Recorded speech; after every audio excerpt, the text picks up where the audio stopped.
I definitely run into those situations a lot when I'm with a client. I reflect too much. That's why I always tell people I couldn't work for APS or CPS because I have old grandparents and I have, just being a kid, like, I read the reports and I'm like, I don't feel bad for the kids per se. I'm more concerned about the parents because I'm like, every parent that mistreats a child can have another kid, but kids who are mistreated, they can get better parents. So it's just like that whole it takes me places. I'm like, man, you know, But think about it. How many people that are older than us have gotten discipline way worse? Their discipline methods were harsh. Like okay, for example, my parents. My mom told me that when they were in school, if they didn't listen, they would get hit with a ruler on their hand. And if they would get home and the teacher told their parents, "Oh, they didn't listen in school," another whooping. But it wasn't a whooping with the hand, open hand. It was like with whatever my grandparents had at that time. It could have been a rope. It could have been the cord. It could have been a spoon. And I'm thinking like, dang, like nobody thought of intervention back then. Now all of a sudden, if your kid has a little bruise, you're getting investigated. It was needed though. I agree. I agree on certain disciplines. I think that, children right now, they have access to so much that they shouldn't have. Like, they have YouTube. They have all these channels on YouTube, especially, like, that parents, some of them parents, and I'll include myself, don't really watch over what they're seeing. And that's what builds them to act a certain way if we don't correct it and we don't get a hold of it. But for some kids, timeout doesn't work. For some kids, you need to be a little harsher to kind of get them to listen, is what I'll say. True, but I would definitely say this. It was needed back then. It's not needed now. It was needed. Our grandparents needed their butt beat. Because by them, but think about it. Think about how it goes generational. When something happens to you, you don't want who you bring into this world to experience it. So exactly, yeah, exactly. Yeah. But it's like, for me, I hover over my daughter. Why do I hover? Because everything that happened to me, I don't ever want anybody touching her. I don't want her ever experience, anything that can rob her from her childhood. Yeah. So, and I think that's where I'm kind of molding it differently. The discipline definitely is not the same with her because I used to get my ass whooped, all the time with my parents. But because I knew I was a troublemaker, I would have felt a lot. But for her, I feel like an example, affection. My mom she never told me I love you. She never gave me a kiss goodnight. She never hugged me. Even till this day, it's so awkward to hug. But with her, I hug her. I'm very affectionate because I don't want her to ever feel that. She never had that from me as a mother. Yeah. And I feel like when you look back at generations, where does it come from? Your parents had to teach you. So if your parents never taught you how to love or how to discipline, you developed your own methods. And I feel like that's what happened through certain generations. That's why the beatings, some people were disciplined differently. Some people were shown affection differently. So it just comes to where you're at currently and what you feel you didn't have that you want your child to have. Yeah, I go out my way to do it, but I don't like doing it. But you're a male, though. I don't like being affectionate, but it's like I know I have to do it, but I don't like doing it. Does it come naturally from you? No. See, that's what I'm saying. But you're a male. As a female, I feel the need to be affectionate to my daughter. Yeah. And even if I had a son, I would definitely want to be affectionate to him because it's like you don't want to grow up not knowing what the right affection is. or Yeah. what the right love is, or what the, certain gestures are. Like it's just, I think my mind goes differently. If somebody rubbed my back that I didn't like, whoever it is, and if I didn't know that was inappropriate, Mm-hmm. would I let it continue? And I don't want my daughter growing up like that. Yeah, nobody wants the kids to grow up like that. That's why I go out of my way to do it. It's still not natural. It's kind of like at work, It's like when you're working with a client who can do better, but you gotta use positive support methods. It's like, gosh, I'm tired of doing this. But you're on the clock. It's the same thing with parenting. It's like I'm on the clock. I don't want a parent right now, but I'm on the clock. Gosh, I don't See, think. but I think males and females have a different perspective. Males think they have a clock. Or how you're saying, you have a clock. Yeah. For a mom, we're on 24/7. Yeah. 24/7. Mm-hmm. It's like, it never stops. And I feel like even when I say I want to stop, I don't stop. And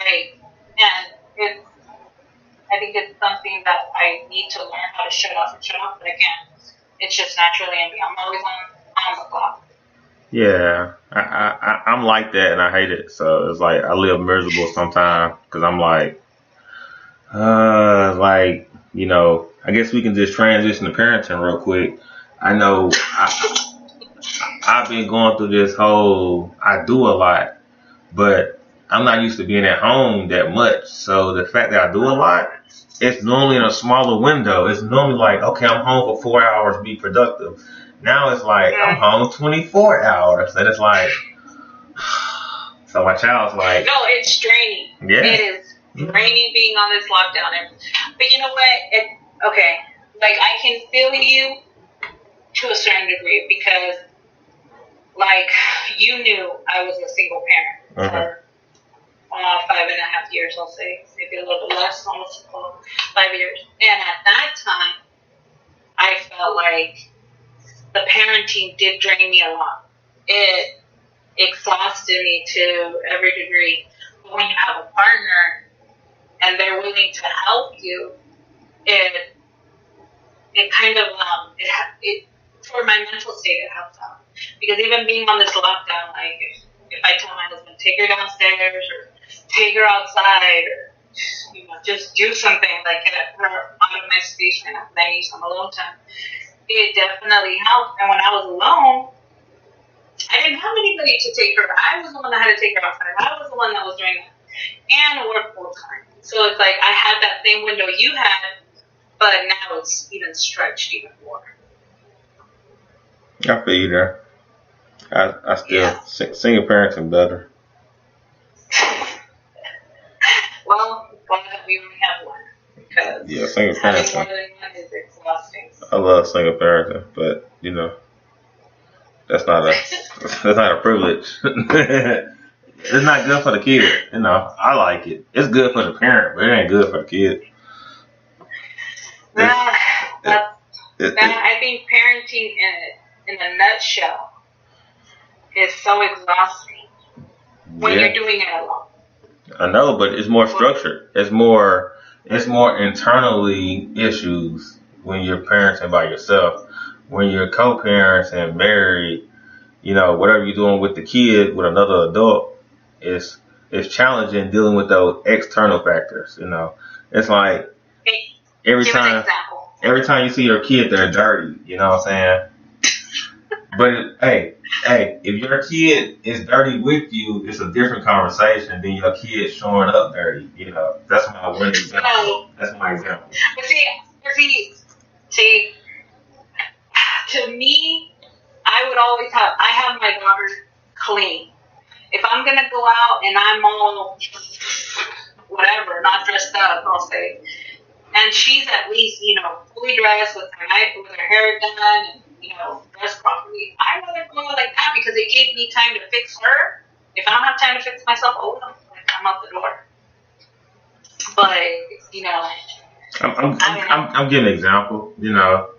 This is not something that will ever happen. That's why I'm just, thinking in general. I'm not talking. I don't want to go into specific examples because I feel like that'll be unnecessarily nitpicking when it's not that serious.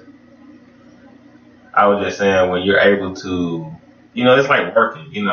If you work by yourself, it's not easy than you working with somebody. Even though it's nice to have help, but it's like, man, if it was just me, I can do it my way. I don't have to talk to you. I don't have to teach you how to do it.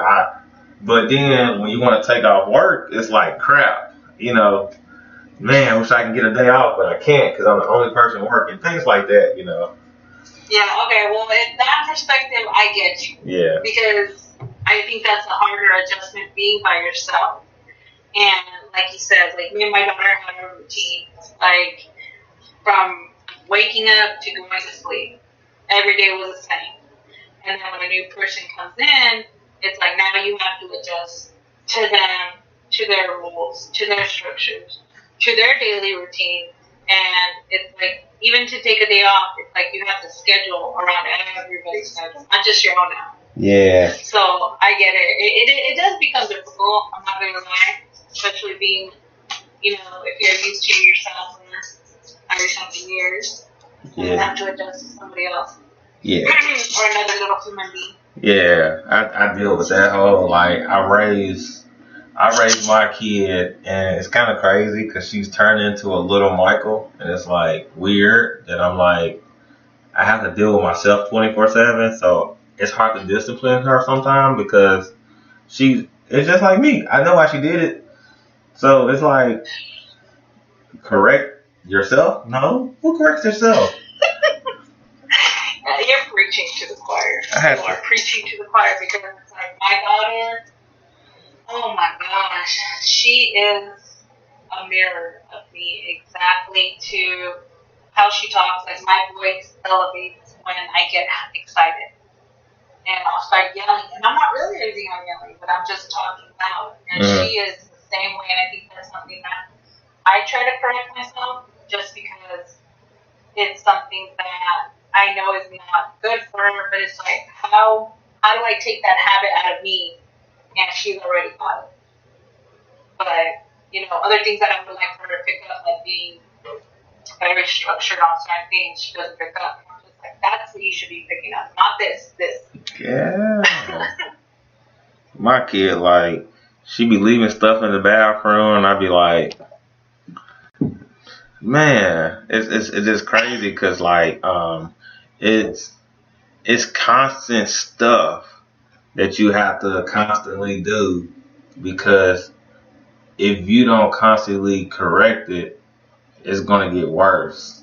So it's like crap, like every day, every moment, every opportunity you gotta take to teach and educate. And it's like crap, when I'm a social worker, I clock in, I clock out, I answer the phone, I don't answer the phone. But when you're parenting, it's like, damn, I'm on the clock still? Dang. You haven't gone to sleep yet? I'm like, man. I think every parent looks forward to that. When it's bedtime, it's like, okay, I'm going to get X amount of hours to myself to do whatever I wanted to do while I had to deal with the little one. Yep, but you got to wake up refreshed like you got sleep. Oh, yeah. And they don't have a clock. No, they don't have a clock. My daughter can go to sleep at 10 and she'll be up again at 6. I'm just like, no, you need at least 10, 12 hours. Please go back to sleep. And they wake up so energized, and I'm like dragging the next day. I'm like, oh my gosh, it's so ridiculous. Facts. That is definitely how it goes on the regular, but we definitely have to clock in and stay connected all the time. But there's a connection that you're building with your daughter. At least for me, I feel like I want to definitely have that connection because, I think about her teen years, that I want her to trust me that because we've built this relationship since the beginning that she can come to me at any point. It don't matter how rough the situation is, if she did bad, right or wrong, that she can still come to me and tell me like, hey mom, I messed up on this, and this, but we're going to get through it together. And I think that connection definitely is one that I don't ever want to give up on or I never want to get tired of. I didn't really think about that part. Yeah, that's cool though. That's cool when you get this different perspectives through different lenses. You know,